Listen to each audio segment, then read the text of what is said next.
આપણે જ્યારે પણ સર્જનની વાત કરીએ ત્યારે એવું જ વિચારીએ કે બધું એક જ વખતમાં પરફેક્ટ બની ગયું હશે, પણ શું ખરેખર એવું હતું?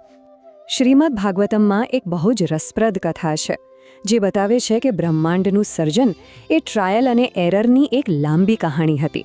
તો ચાલો આજે બ્રહ્માજીના એ પ્રોટોટાઇપ્સની દુનિયામાં જઈએ. આપણા મનમાં તો એવું જ હોય ને કે સર્જનહાર માટે બધું એક ઝાટકે બની જાય છે, પણ વિચારો તો શું થાય જો એવું ન હોય તો? આ કથા આપણને એક અલગ જ દૃષ્ટિકોણ આપે છે કે કદાચ એક સંપૂર્ણ બ્રહ્માંડ બનાવવા માટે ઘણા અપૂર્ણ પ્રયાસો કરવા પડ્યા હતા. તો બ્રહ્માજીએ શરૂઆત તો કરી એકદમ જોશમાં, પણ જે પહેલું પરિણામ આવ્યું એ જોઈને એમને જરાય મજા ના આવી. એમની પહેલી જ રચના એમને નિરાશ કરી ગઈ. નવાઈની વાત તો એ છે કે બ્રહ્માજીનું પહેલું સર્જન કોઈ જીવ નહોતું, પણ નકારાત્મક શક્તિઓ હતી. અજ્ઞાન, અંધકાર, ભ્રમ, આ બધી વસ્તુઓથી બનેલી આ પાપી સૃષ્ટિને જોઈને તેઓ પોતે જ હતાશ થઈ ગયા. એમને થયું કે આ તો શરૂઆત જ ખોટી થઈ ગઈ. તો હવે પહેલી ભૂલમાંથી શીખીને બ્રહ્માજીએ પોતાની રીત બદલી. આ વખતે એમણે વિચાર્યું કે નકારાત્મક શક્તિઓ નહીં પણ ચેતન જીવો બનાવવા છે, અને એમણે પોતાના મનમાંથી શુદ્ધ વિચારથી 4 પવિત્ર કુમારોનું સર્જન કર્યું. આ 4 કુમારો હતા સનક, સનંદન, સનાતન અને સનતકુમાર.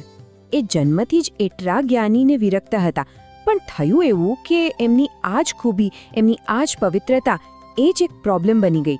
સૃષ્ટિને આગળ વધારવા માટે જે ભૌતિક લગાવ જોઈએ એ એમનામાં હતો જ નહીં.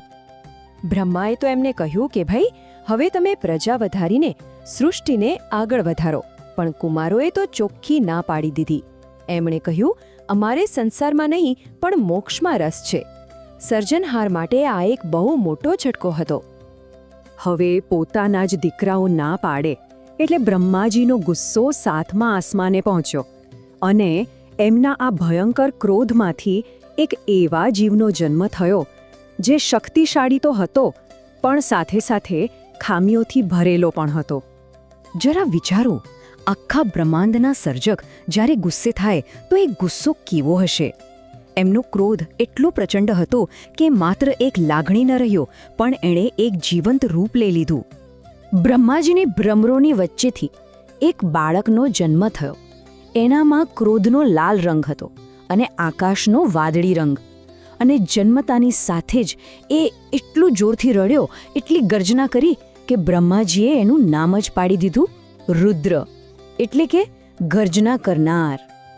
બ્રહ્માજીને થયું કે ચાલો આ ક્રોધી પુત્ર કામમાં આવશે.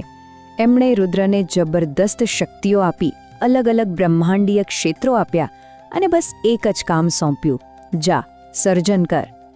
એમને લાગ્યું કે ચાલો આખરે સૃષ્ટિને આગળ વધારવાનો રસ્તો મળી ગયો, અને રુદ્રે તો કામ શરૂ કરી દીધું. પણ પ્રોબ્લેમ એ થયો કે એ ઓવર સક્સેસફુલ થઈ ગયા. એમણે પોતાના જેવા જ લાખો કરોડો ઉગ્ર વિનાશક જીવો બનાવી દીધા, અને આ જીવો તો સર્જન કરવાને બદલે આખા બ્રહ્માંડને જ ખાવા લાગ્યા. તો હવે જુઓ, બ્રહ્માજી કેવી મૂંઝવણમાં મુકાઈ ગયા. એક બાજુ હતા કુમારો જે કંઈ જ કરવા તૈયાર નહોતા, જેનાથી બ્રહ્માંડ અટકી ગયું, અને બીજી બાજુ રુદ્રની સંતતિ જે બધું જ ખતમ કરવા પર ઉતરી આવી હતી. એક તરફ સ્થિરતા તો બીજી તરફ સંપૂર્ણ વિનાશ. બંને પ્રોટોટાઇપ ફેલ, એટલે છેવટે બ્રહ્માએ રુદ્રને પણ સર્જન રોકીને તપસ્યા કરવા મોકલી દીધા. તો બે નિષ્ફળતા પછી બ્રહ્માજીએ ત્રીજો પ્રયાસ કર્યો. આ વખતે એમણે વિચાર્યું કે થોડો બેલેન્સ રાખીએ, જ્ઞાન પર ફોકસ કરીએ. પણ આ જ તબક્કામાં ખુદ સર્જનહારથી જ એક બહુ મોટી નૈતિક ભૂલ થઈ ગઈ. આ વખતે બ્રહ્માજીએ થોડો સમજી વિચારીને રસ્તો અપનાવ્યો. એમણે મરીચી, અત્રિ જેવા 10 મહાન ઋષિઓ બનાવ્યા.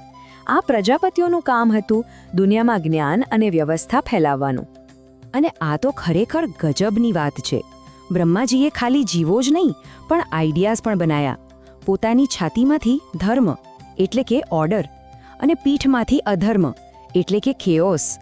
આનો મતલબ શું થયો કે સારું અને ખરાબ બંને સર્જકનો જ એક ભાગ છે. પણ અહીંયા વાર્તામાં એકદમ ચોંકાવનારો વળાંક આવે છે. ખુદ બ્રહ્માંડના સર્જક બ્રહ્માજી એક ક્ષણ માટે નબળા પડી ગયા અને પોતાની જ દીકરી વાક એટલે કે વાણી એના તરફ આકર્ષિત થઈ ગયા. આ ભૂલ એટલી મોટી હતી કે એમના જ ઋષિપુત્રોએ એમને રોક્યા એમણે સાફ સાફ કહી દીધું કે પિતાશ્રી, આવું તો પહેલાં ક્યારે કોઈએ નથી કર્યું અને ભવિષ્યમાં પણ કોઈ નહીં કરે. મતલબ કે નૈતિક કાયદા તો સર્જકને પણ લાગુ પડે છે. પોતાના જ પુત્રોના ઠપકાથી બ્રહ્માજીને પોતાની ભૂલ સમજાઈ. એમને એટલી શરમ આવી, એટલો પસ્તાવો થયો કે પ્રાયશ્ચિત તરીકે એમણે એ શરીર જ છોડી દીધું જેનાથી આ પાપ થયું હતું, અને એ શરીર ધુમ્મસ બની ગયું. હવે પોતાની આ નૈતિક ભૂલને સુધાર્યા પછી બ્રહ્માજીએ સૃષ્ટિના ફાઉન્ડેશન પર કામ શરૂ કર્યું. આ વખતે કોઈ જીવ નહીં, પણ આખા બ્રહ્માંડને ચલાવવા માટે જે જ્ઞાન જોઈએ એનું સર્જન કર્યું. તો પોતાના 4 મુખમાંથી એમણે 4 વેદ બનાવ્યા. સાથે સાથે આયુર્વેદ, ધનુર્વેદ, પુરાણો, આ બધી જ જ્ઞાનની શાખાઓનું સર્જન કર્યું. આ કોઈ જીવ બનાવવાની વાત નહોતી. આ તો જાણે બ્રહ્માંડ માટે એક ઓપરેટિંગ સિસ્ટમ તૈયાર થઈ રહી હતી. અને હવે આટલા બધા પ્રયત્નો, આટલી બધી ભૂલો પછી વાર્તા એના છેલ્લા અને સૌથી સફળ તબક્કામાં આવે છે, જ્યાં બ્રહ્માજીને આખરે ફાઇનલી સાચો રસ્તો મળે છે. આ ક્ષણ બહુ જ મહત્વની છે. બ્રહ્માજીને સમજાઈ ગયું કે અત્યાર સુધીના બધા જ પ્રોટોટાઇપ ફેલ ગયા હતા. નિષ્ક્રિય કુમારો, વિનાશક રુદ્ર કે જ્ઞાની ઋષિઓ, કોઈ પણ સૃષ્ટિને આગળ વધારી શક્યું નહીં. એટલે હવે એમણે એકદમ જ અલગ, એકદમ ક્રાંતિકારી વિચાર અમલમાં મૂક્યો. અને આ સોલ્યુશન ખરેખર અદ્ભુત હતું. એમણે કોઈ નવો જીવ ન બનાવ્યો, એના બદલે પોતાના શરીરના 2 ભાગ કરી નાખ્યા. એક ભાગમાંથી બન્યા પહેલા પુરુષ સ્વયંભૂ મનુ, અને બીજા ભાગમાંથી બની પહેલી સ્ત્રી શત્રુપા. આ પૂરક જોડીએ સાથે મળીને માનવજાતની શરૂઆત કરી. આખરે બ્રહ્માંડને એનું પરફેક્ટ બેલેન્સ મળ્યું. તો બ્રહ્માજીની આ આખી સફર આપણને એક બહુ મોટો સવાલ પૂછે છે. શું એક પરફેક્ટ સર્જન માટે એક ઇમ્પરફેક્ટ પ્રોસેસમાંથી પસાર થવું જરૂરી છે? કદાચ. ભૂલો, નિષ્ફળતા અને સુધારા એ સર્જનના માત્ર ભાગ નથી, પણ એની સૌથી જરૂરી શરત છે.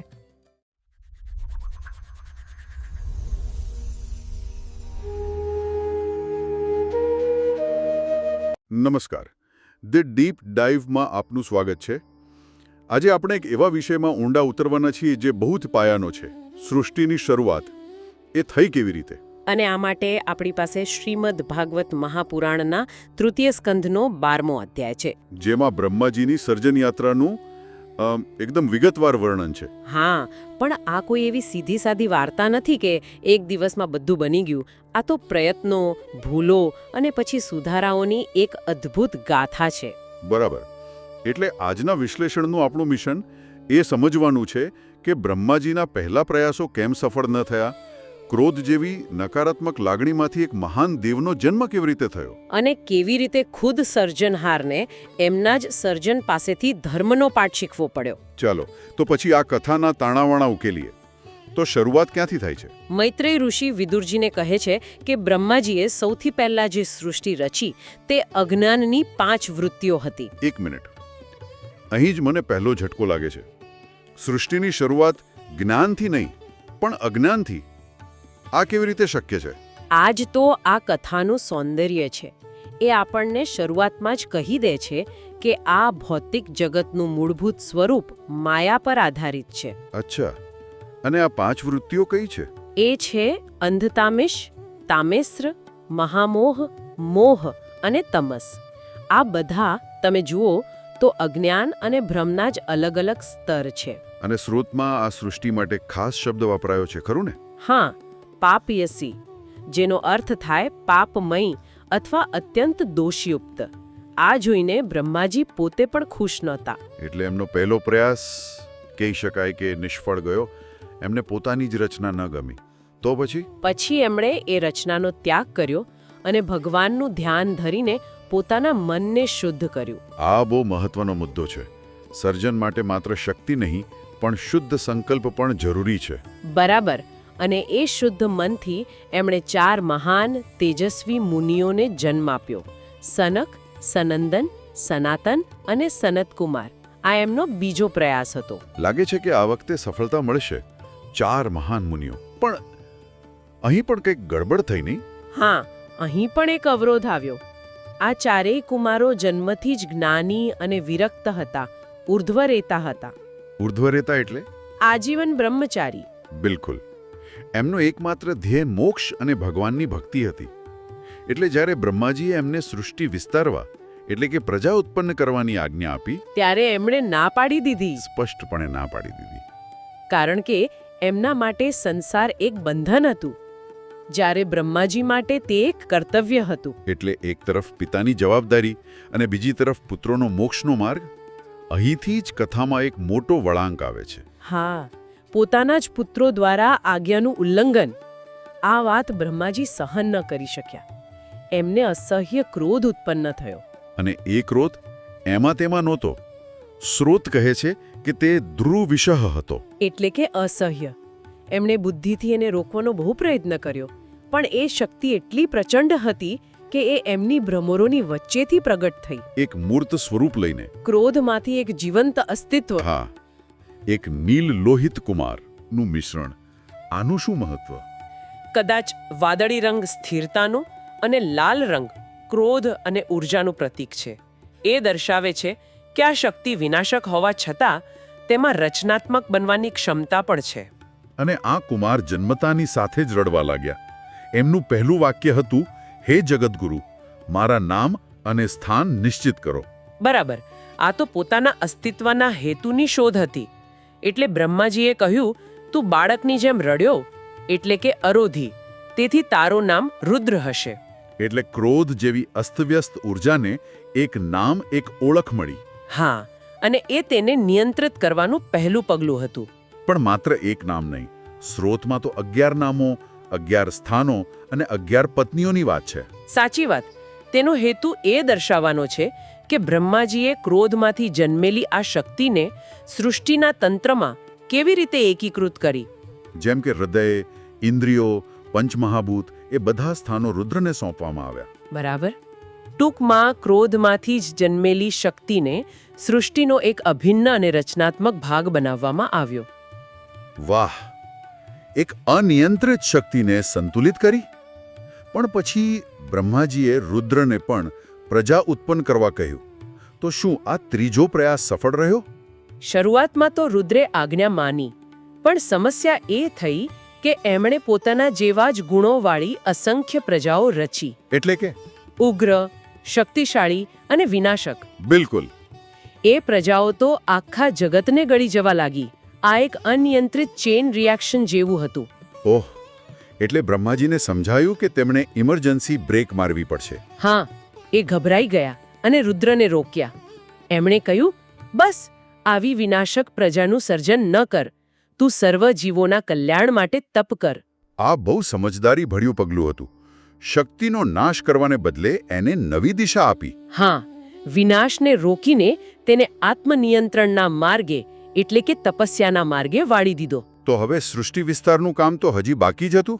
હવે બ્રહ્માજીએ શું વિચાર્યું? માંથી જ તેમના માનસ પુત્રો એટલે કે 10 પ્રજાપતિઓનો જન્મ થયો. મરીચી, અત્રિ, અંગિરસ. હા, અને આ કોઈ સામાન્ય જન્મ ન હતો. એમની ઉત્પત્તિ બ્રહ્માજીના શરીરના જુદા જુદા અંગોમાંથી થઈ હતી. જેમ કે નારદ ખોળામાંથી, દક્ષ અંગૂઠામાંથી. આનું કોઈ પ્રતિકાત્મક મહત્વ છે? ચોક્કસ છે. દરેક અંગનો પોતાનો ગુણધર્મ હોય છે. જેમ કે મરીચી મનમાંથી પ્રગટ થયા, જે સૂક્ષ્મ વિચાર અને જ્ઞાનનું પ્રતીક છે. અને અંગિરસ મુખમાંથી, જે વાણી અને મંત્રોનું કેન્દ્ર છે. બરાબર. આ દર્શાવે છે કે બ્રહ્માજીએ પોતાના અસ્તિત્વના દરેક પાસામાંથી એક એક નિષ્ણાત બનાવ્યો. અને આ 10 પુત્રો સિવાય પણ બીજા તત્વો ઉત્પન્ન થયા, જેમ કે જમણા સ્તનમાંથી ધર્મ અને પીઠમાંથી અધર્મ. હા, આ દ્વૈત તો શરૂઆતથી જ રચાઈ ગયું. ધર્મ, અધર્મ, કામ, ક્રોધ, લોભ, વાણી આ બધું સર્જનહારના શરીરમાંથી જ પ્રગટ થયું. આનો અર્થ એ કે બ્રહ્માંડમાં સારું અને ખરાબ બંને તત્વો સહ અસ્તિત્વ ધરાવે છે. હા, તે સૃષ્ટિના મૂળભૂત સ્વભાવનો જ એક ભાગ છે. અને અહીંથી કથા એક એવો વળાંક લે છે જે ખરેખર ચોંકાવનારો છે. સ્રોત કહે છે કે બ્રહ્માજી પોતાની જ પુત્રી વાક એટલે કે વાણીની દેવી તેના તરફ આકર્ષિત થયા. એક મિનિટ, શું આ સાચું છે? ખુદ સૃષ્ટિ કરતા આવા સકામ એટલે કે કામનાયુક્ત થયા? હા, સ્રોત આ વાત સ્પષ્ટપણે કહે છે અને તેને અધર્મમાં પ્રવૃત્તિ તરીકે જુએ છે. આ કથાની સૌથી શક્તિશાળી ક્ષણોમાંની એક છે. તો પછી શું થયું? તેમના જ પુત્રો મરીચી વગેરે મુનિઓએ તેમને રોક્યા. તેમણે બહુ વિનમ્રતાથી સમજાવ્યું. એમણે શું કહ્યું? એમણે કહ્યું, હે પ્રભુ, આપે જે કરવાનો વિચાર કર્યો છે તે ન તો પહેલા કોઈએ કર્યું છે અને ન ભવિષ્યમાં કોઈ કરશે. આપ જગતગુરુ છો. લોકો તો આપના આચરણનું જ અનુકરણ કરે છે. વાહ, આ તો સત્તાવા માળખા પર જ એક મોટી ટિપ્પણી છે. પુત્રો પિતાને તેમના કર્તવ્યનું ભાન કરાવી રહ્યા છે. બરાબર. તેઓ કહી રહ્યા છે કે સત્તા ગમે તેટલી મોટી હોય, ધર્મનો નિયમ તેનાથી પણ ઉપર છે. અને બ્રહ્માજીની પ્રતિક્રિયા શું હતી? પુત્રોના વચનો સાંભળીને તેઓ અત્યંત લજ્જિત થયા. એમણે પોતાની ભૂલ સ્વીકારી અને તરત જ તે કામનાયુક્ત શરીરનો ત્યાગ કરી દીધો. પોતાની ભૂલનો સ્વીકાર કરીને તેને પોતાનાથી અલગ કરી દેવી. હા, એક શક્તિશાળી પ્રતિકાત્મક કાર્ય. સ્રોત કહે છે કે તે ત્યજેલા શરીરને દિશાઓએ ગ્રહણ કરી લીધું, જે આજે આપણને ધુમ્મસ કે અંધકાર એટલે કે નિહાર તરીકે દેખાય છે. તો આટલી મોટી ભૂલ અને તેના પ્રાયશ્ચિત પછી હવે સૃષ્ટિનું શું? આ પશ્ચાતાપ પછી જ જ્ઞાનનો સૌથી મોટો વિસ્ફોટ થાય છે. જ્યારે બ્રહ્માજીએ વિચાર્યું કે હવે સૃષ્ટિ કેવી રીતે રચવી, ત્યારે તેમના 4 મુખોમાંથી 4 વેદો પ્રગટ થયા. ઋગ્વેદ, યજુર્વેદ, સામવેદ અને અથર્વવેદ. આ જોડાણ બહુ રસપ્રદ છે. શું આનો અર્થ એ છે કે સાચું જ્ઞાન ભૂલોમાંથી શીખીને પ્રાપ્ત થાય છે? બરાબર એ જ. વેદો માત્ર મંત્રો નથી, તે બ્રહ્માંડનો નૈતિક અને કાર્યાત્મક નકશો છે, એક ઓપરેટિંગ સિસ્ટમ છે. અને અવ્યવસ્થા પછી જ વ્યવસ્થાની સાચી જરૂરિયાત સમજાય છે. હા, વેદોની સાથે યજ્ઞ, સ્તુતિ, પ્રાયશ્ચિત્ત જેવી ક્રિયાઓ પણ ઉત્પન્ન થઈ. જ્ઞાનને જીવનમાં ઉતારવાની પદ્ધતિ પણ સાથે જ આવી. અને માત્ર વેદો જ નહીં, ઉપવેદો પણ પ્રગટ થયા. આયુર્વેદ, ધનુર્વેદ. હા, અને ઇતિહાસ પુરાણો, જેને 5મો વેદ કહેવાય છે, તે પણ પ્રગટ થયા. એટલું જ નહીં, ગાયત્રી જેવા છંદો પણ તેમના શરીરના અંગોમાંથી જ ઉત્પન્ન થયા. આટલું બધું જ્ઞાન પ્રગટ થયું છતાં મૂળ સમસ્યા તો હજી ત્યાં જ હતી. બરાબર. પ્રજાની વૃદ્ધિ થઈ રહી નહોતી. માનસપુત્રો તો તપસ્યામાં વ્યસ્ત હતા. આટલા પ્રયાસો પછી પણ બ્રહ્માજી હતા ત્યાંના ત્યાં જ. અને આખરે જ્યારે તેઓ ઊંડા ચિંતનમાં હતા, ત્યારે તેમને સાચો ઉકેલ મળ્યો. એમના પોતાના શરીરમાંથી જ. એમનું શરીર, જેને કાય કહેવાય છે, તે 2 ભાગોમાં વિભાજિત થઈ ગયું. અને તે 2 ભાગોમાંથી એક જોડપું પ્રગટ થયું. હા, જે પુરુષ હતા તે સ્વયંભુવ મનુ બન્યા અને જે સ્ત્રી હતી તે તેમની પત્ની શતરૂપા. આખરે સૃષ્ટિના વિસ્તારનો સાચો અને ટકાઉ માર્ગ મળ્યો. બિલકુલ. અત્યાર સુધીના બધા પ્રયાસો એકાંગી હતા. માત્ર અજ્ઞાન, માત્ર ત્યાગ, માત્ર ક્રોધ. પણ આ પહેલી વાર હતું જ્યારે એક સંતુલિત જોડકું, એક મિથુન અસ્તિત્વમાં આવ્યું. અને આ મિથુન દ્વારા જ પ્રજાની વૃદ્ધિ થઈ. હા, એમના પુત્રો, પુત્રીઓ અને એમના વંશજોથી જ આખું જગત ભરાઈ ગયું. આ સૃષ્ટિની વ્યવસ્થિત અને ટકાઉ શરૂઆત હતી. તો આ હતી બ્રહ્માજી દ્વારા સૃષ્ટિ રચનાની અદ્ભુત અને જટિલ કથા. આપણે જોયું કે કેવી રીતે અજ્ઞાનથી શરૂઆત થઈ, રુદ્ર અને પ્રજાપતિઓ જન્મ્યા, ભૂલ અને લજ્જામાંથી જ જ્ઞાન પ્રગટ થયું, અને અંતે એક સંતુલિત જોડકું મનુ અને શત્રુપા માનવ વંશના વિસ્તારનો આધાર બન્યું. આ અધ્યાયનો મુખ્ય સાર એ જ છે કે સર્જન કોઈ એક જાદુઈ ઘટના નથી, પણ પ્રયત્નો, ભૂલો અને સુધારાઓની એક સતત પ્રક્રિયા છે. ખુદ બ્રહ્માજીની ભાવનાઓ પણ સર્જનનો જ એક અભિન્ન અંગ છે. અને આ આખી ચર્ચા મને એક અંતિમ વિચાર પર લાવીને મૂકે છે, જેના પર આપણે શ્રોતાઓને વિચારવા માટે છોડી શકીએ. ચોક્કસ.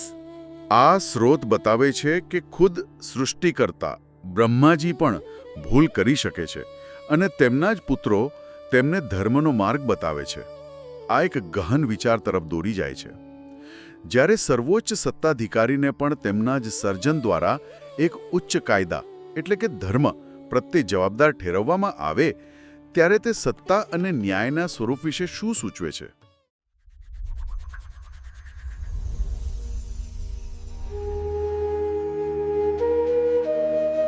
ક્યારેય વિચાર્યું છે કે જો બ્રહ્માંડનું સર્જન એક જ વારમાં ન થયું હોય તો? આજે આપણે એક એવી જ વાર્તા જોવાના છીએ જે દૈવી ભૂલો અને સુધારાઓની છે. આ વાર્તા છે બ્રહ્માના શરૂઆતી પ્રયાસોની, જ્યાં બધું ધાર્યા મુજબ નહોતું થયું.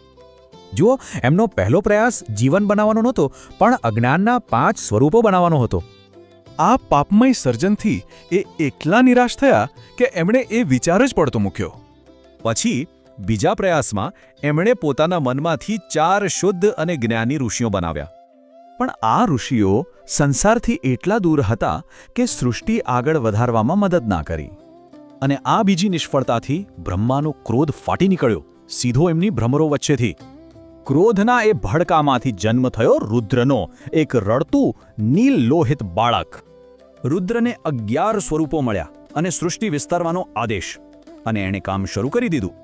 પણ એના સંતાનો પણ એના જેવા જ, ઉગ્ર અને વિનાશક, બ્રહ્માંડને ખાવા લાગ્યા. બ્રહ્માએ એમને રોકવા પડ્યા. કહ્યું, બસ હવે જાઓ અને તપસ્યા કરો. હવે વારો હતો એક નવી વ્યવસ્થિત યોજનાનો. બ્રહ્માએ 10 પ્રજાપતિઓ બનાવ્યા. આ 10 માનસપુત્રોને કામ સોંપાયું, દુનિયાની વસ્તી વધારવાનું. એટલું જ નહીં, બ્રહ્માએ ધર્મ અધર્મ જેવી અમૂર્ત શક્તિઓ પણ બનાવી. પણ આમાંથી જ એક શક્તિ, ઈચ્છા, ખુદ સર્જનહાર માટે જ એક કસોટી બની ગઈ. એ પોતાની જ બનાવેલી પુત્રી વાંચ તરફ આકર્ષાયા. એમના જ પુત્રોએ એમને રોક્યા, કહ્યું કે આ તો ધર્મની વિરુદ્ધ છે. શરમથી બ્રહ્માએ પોતાનું શરીર ત્યજી દીધું. એક પાઠ કે નિયમ સર્વોપરી છે. પણ આટલું બધું થયા પછી પણ મૂળ સમસ્યા તો ત્યાં જ હતી, બ્રહ્માંડ ખાલીખમ. અને આખરે આનો ઉકેલ બ્રહ્માને પોતાની અંદર જ મળ્યો. એમણે મિથુન ધર્મ બનાવ્યો, એટલે કે સ્ત્રી પુરુષના મિલનથી સૃષ્ટિ આગળ વધે. આ માટે એમણે પોતાના જ શરીરમાંથી પ્રથમ યુગલ બનાવ્યું, સ્વયંભૂ મનુ અને શત્રુપા. અને આખરે એમના મિલનથી જ સૃષ્ટિનું ચક્ર શરૂ થયું, જે પહેલાં અટકેલું હતું. તો આ વાર્તા એ વિચારવા મજબૂર કરે છે કે જો બ્રહ્માંડની શરૂઆત જ સુધારાથી થઈ હોય તો આપણી અપૂર્ણતાઓનું શું?